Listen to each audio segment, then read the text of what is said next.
Hello, friend. I invite you to slay some monsters with me today. I'm Nidus, by the way, a professional beast hunter. First day? No worries. I'll show you around. You see, the king's pathetic guards can't even tell a feather maggot from a Fernobog. What else did he expect? Look at this place. We've just been released from the dungeon only to end up in an even worse hole. What was it called again? The Cursed Marshlands? Sounds about right. But this place was cursed long before the beasts showed up. We will battle countless creatures, but our true goal is to unlock the Dark Tower and face Fernobog, the evil master of the swamp. Years of imprisonment have drained my powers, so first I must restore my skills, gather supplies, and complete the necessary rituals across the region. There are 3 towns on the map, and we start from this one, with 6 stamina and 6 health points. Let's dive straight into combat and attack the beast. You don't need to remember its name, just look at its icon on the map. Its class is Barbarian. You'll encounter many different enemy classes, and each follows a simple combat behavior pattern. For example, a knight prefers defense over attack, while a warrior does the opposite. A barbarian, on the other hand, rolls only for attack and ignores defense entirely, making it a perfect target for our first few fights. The red die represents the enemy's health. I'm now ready to roll for my first attack. In Beastward, the player always rolls 3 dice, then assigns all or some of them to attack, defense, or skills. A double can be assigned to attack or defense to boost the result. That's exactly what I do here, investing a double 6 in defense and the last die into attack. Even though its value is low, the barbarian cannot defend, so it's more than enough. The beast rolls 2 for its attack, and we now resolve the turn. My attack is higher than the enemy's defense, dealing 1 damage. The enemy's attack, however, is lower than my defense, so I take no damage. On the next turn, I assign 4 to attack, 6 to defense, and set aside the 2, since I don't want to use it this time. Each die must be assigned individually. Only when you roll a double may you place both dice together in attack or defense. In most cases, you will assign 1 die to attack and 1 die to defense. The enemy rolls 2 for its attack.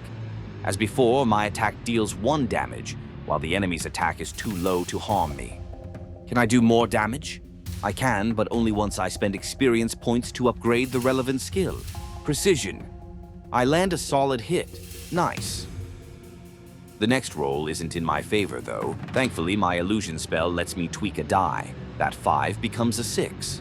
After rolling, I can allocate any die to one of my skills. At the start, I have level 1 illusion and level 1 restoration. Any die can be used for skills. Its value doesn't matter. I deal 1 damage. However, the beast catches me here. Its attack equals my defense.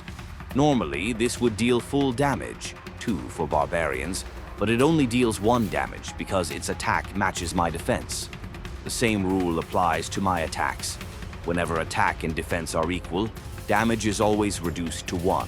This rule keeps combat dynamic, ensuring that neither side can rely on defense alone. My next 2 attacks finish the enemy. I skip the enemy's final roll since it has no defense and would be defeated no matter the result. I earn a repair kit, useful for repairing armor or selling in town. Every enemy on the map guards a specific item, so choosing who to fight is a strategic decision. Kvass and Traveler's kits restore stamina, spicy elixirs and repair kits recover health and armor. Combat potions make you stronger in combat, and keys unlock treasure chests. You can buy these items in towns, but doing so will cost you. In addition, defeating an enemy rewards you with experience points, and either bonus gold or a chest, depending on the enemy type. From this barbarian, I gain 1 gold and 1 XP, which I invest in precision to improve my damage in future fights. Oh, I forgot to reduce stamina. My bad. Each combat drains stamina. Stamina is always reduced before the fight starts, not after the combat is resolved. I plan to defeat as many weaker enemies as possible to develop my skill tree. So next one is this knight with a healing potion. I don't forget to reduce my stamina this time. This is a knight. It rolls 2 dice and prioritizes defense, using the higher die for defense and the lower die for attack. Defeating this class requires stronger attacks and more hits. I set up the enemy's stats here. Armored enemies have an armor value shown on the map. This knight has 1 armor. Enemy health always starts at 6. Hence the stats, 1 armor and 6 hit points. Not the best roll, so I have to use illusion again to increase my defense. The enemy rolls 3 and 2, and according to its combat priorities, it uses 3 for defense and 2 for attack. As a result, neither my attack nor his attack succeeds. Interesting. I use the double for defense and assign a 3 to attack. The enemy rolls double 1, so I easily land my hit.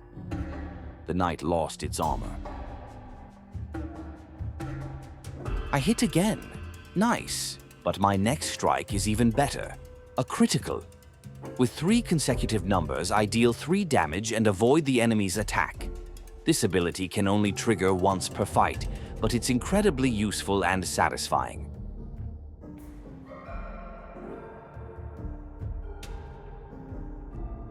The enemy rolls double 5 and I take 1 damage.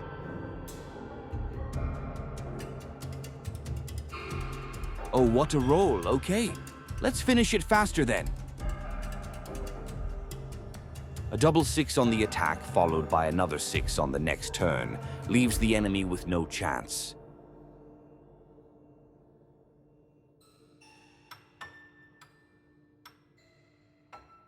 Another beast falls, and I claim my rewards, a spicy elixir, a chest, and 1 XP, which I invest in precision.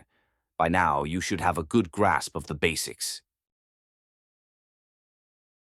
I quickly take down another beast and obtain a key among the loot. I use it to open a chest I discovered earlier. Spend 1 key and 1 chest from your inventory, then roll a die. This time I uncover a traveler's kit. Not bad at all.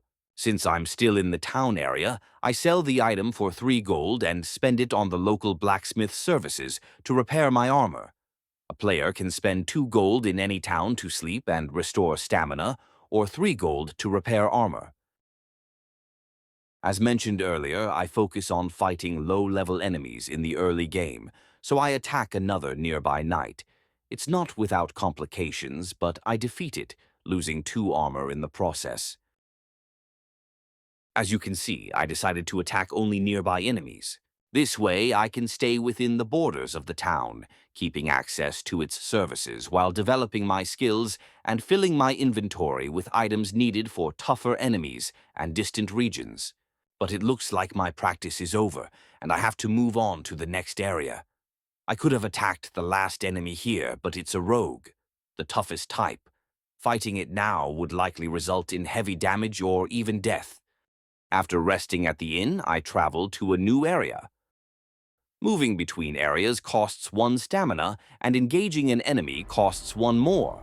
Since I do both, I spend a total of 2 stamina. New day, new beasts to hunt. As my lost skills return, confidence grows. I slay 3 monsters in a row without healing. My precision skill is now at level 1, allowing me to increase damage in exchange for stamina. The enemy's spears and arrows have battered my armor and left me wounded. Time to patch up before we continue. The repair kit restores my armor, and the spicy elixir heals my wounds. I feel strong again and ready to face a new enemy type, the warrior. Warriors favor attack over defense, so I'll need to adopt a more protective combat style. This particular warrior is fully armored, with 6 armor points and 6 HP. I hope I won't regret this decision. I roll 3, 4, and 1. I use illusion to turn the 4 into a 5 and try to block the warrior's attack. The enemy rolls double 5, so I don't hit it, and I partially block its axe swing, taking 1 damage out of 2. Another bad roll. I use illusion again. A weak counterattack, just what I was hoping for, and this time the warrior takes damage. Not bad.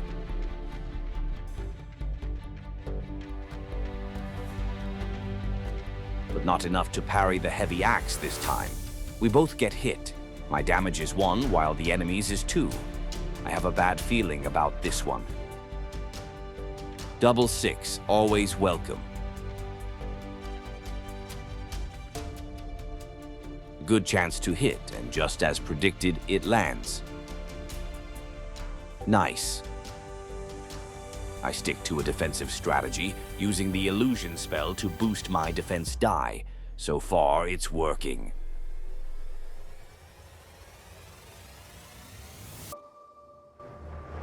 Oh, that's bad. I knew it couldn't last forever. Okay, let's see. Hoping for a miss, but he strikes perfectly. His attack deals 2 damage and I should lose 2 armor. But since I only have 1 left, the last armor point absorbs all the damage. My old man always said, "A dented helmet beats a dented skull any day." Oh gods, I was hoping for something better this time. Okay, let's see. The beast doesn't fall for my illusion trick and lands another hit, dealing 1 damage. Am I in trouble? Definitely. Do I have a plan? Absolutely not. Not again. Okay, at least it's an exchange. 1, 2, 6. Could be better.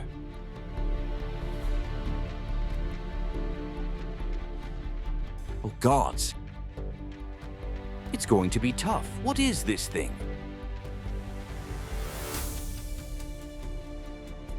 I thought I could handle this, but I can't. I take 2 damage and now it's 1 versus 5 HP.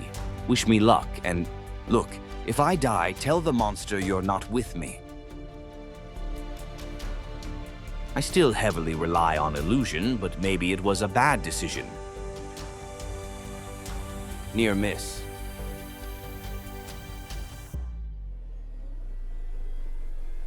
Okay, that's better. And yes, I land a hit. 6, 4, 4. Another good one. I'm not done yet. Yeah, how do you like that, beast? Ha! Now counter that. Yes.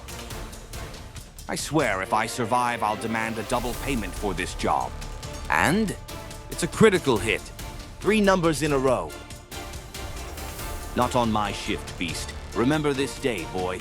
This is how you don't fight warriors, okay? I collect my rewards for this battle, and since this area is now clear, I claim the rune. There are 3 types of runes on the map. You can earn them by clearing areas and use them in town to either unlock chests with a special spell or learn an ancient language to gain XP. 1 rune of each type can also be used to weaken the final boss, Fernobog. After defeating that warrior, I picked up a combat potion. Not only is it a great aid in battle, but it can also be used for the main quest. I could clear the nearby wooden idol, 1 of 3, scattered across the map as part of summoning Fernobog from his tower. However, I prefer to keep the potion for emergencies. I'm sure I'll find more later in my journey. After returning to town and patching my wounds, I realized I didn't have enough gold or supplies to challenge higher-level monsters. So I headed east to hunt a few weaker enemies. This time I relied heavily on my precision skill to deal extra damage and finish them faster. For example, here I have a perfect chance to deal extra damage. My attack is 6, and even if this knight rolls a 6 for defense, I'll still inflict 1 base damage plus 1 extra damage from my precision skill. Remember the damage reduction rule.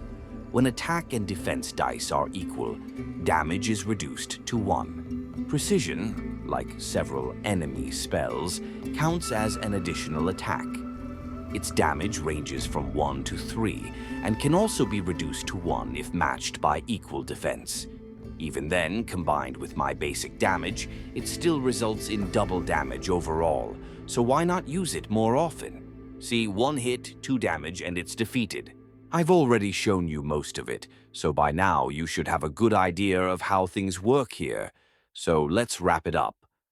But before I go, I'll fight the strongest beast you can find in these swamps. A rogue that drains your stamina, effectively ignoring armor and casts a healing spell with each hit. One important note, stamina and health are linked. When your stamina drops to 1, further loss starts draining your HP. Another important note, this will be a demonstration fight and I will ignore the enemy's healing ability. This keeps this last part of our tutorial shorter. My goal here is simply to show how new mechanics work, stamina drain and enemy spells. I'll use precision whenever I can to kill the beast before it drains me dry. The rogue has no defense. Both of its dice are assigned to attack, increasing its total attack points and making its strikes harder to avoid. Offensive spells add a die to attack, while defensive spells add a die to defense. You can identify a spell's type by the small icon next to its description. The rogue's basic attack reduces my stamina, and its offensive spell deals 1 damage to me while healing the caster for 1 HP. I deal 2 damage, and the enemy deals 1 damage to stamina and 1 damage to my armor.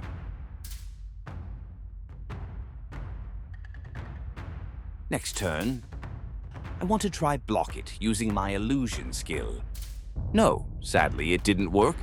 We exchange hits. I don't want to lose all stamina, so I drink a bottle of kvass. I use illusion again, hoping to block both enemy dice with my 6, and it works. And once again, and it still works. Next turn, I double the damage and take no hit. Today is my lucky day. I feel safe enough to restore some stamina using my restoration skill. A 6 might protect me again, and extra stamina won't hurt against a rogue. To use restoration, you must spend 2 matching dice.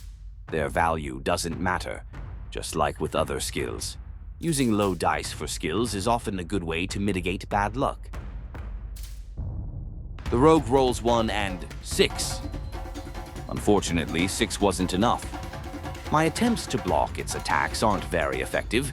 Still, I keep chipping away at the beast's HP. As I mentioned, remember, this is a tutorial fight. Normally, this enemy would heal itself whenever it hits me.